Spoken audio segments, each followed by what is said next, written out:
ตอนนี้กำลังมาเที่ยวเนาะพระมาพระใหญ่อยู่ชั้น3กล้องแล้วผม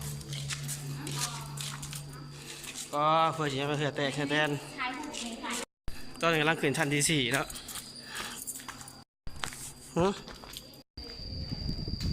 ตอนนี้ยังอยู่ชั้น3ชั้น4มาเที่ยวเย็นเลยเทิงนี่โอ้สูง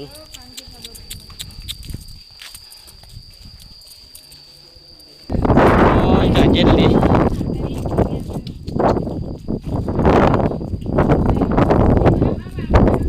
พระใหญ่เป็นสร้างใกล้เฉลียวเนาะตอนนี้โอ้พระใหญ่เด้อนี่กำลังงบพระใหญ่ถ่ายวิดีโอแล้ว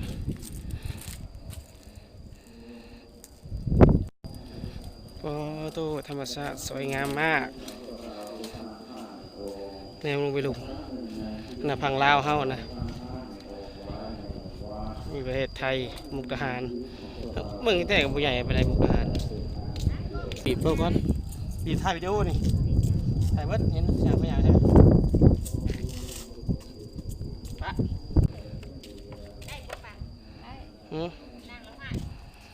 แล้วถ่ายวิดีโอเอานี่เวลาจะแคปมั้งได้เห็นแล้วถ่ายวิดีโอ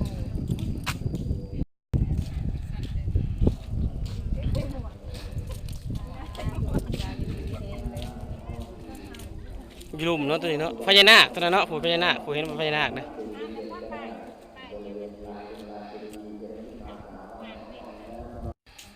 ทั้งเทิงนี่งามเนาะสวยงามมาก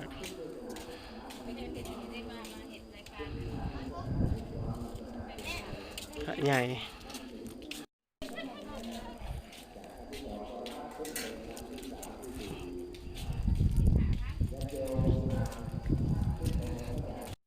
ตอนนี้กำลังจะพากันลงเนาะธรรมชาติสวยงาม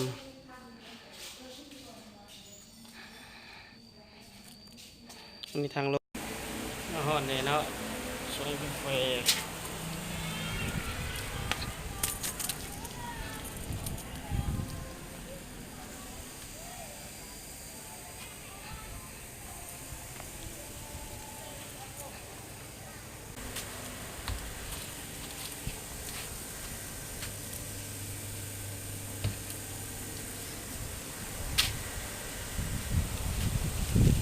เย็นดีมาก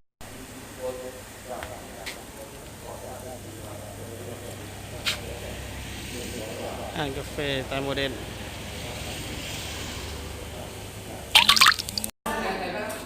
พี่กำลังมาซื้อชาเขียวนะตอนนี้นะ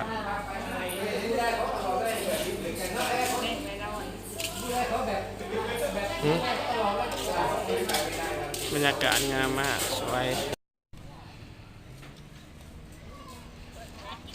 บรรยากาศ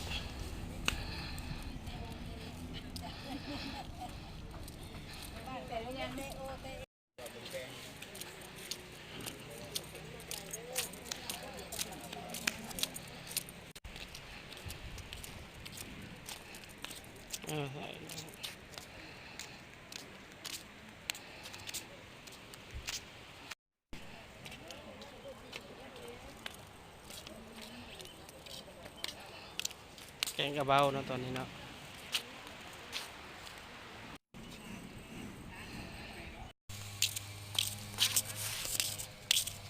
มากำแพงยักษ์มากำแพงยักษ์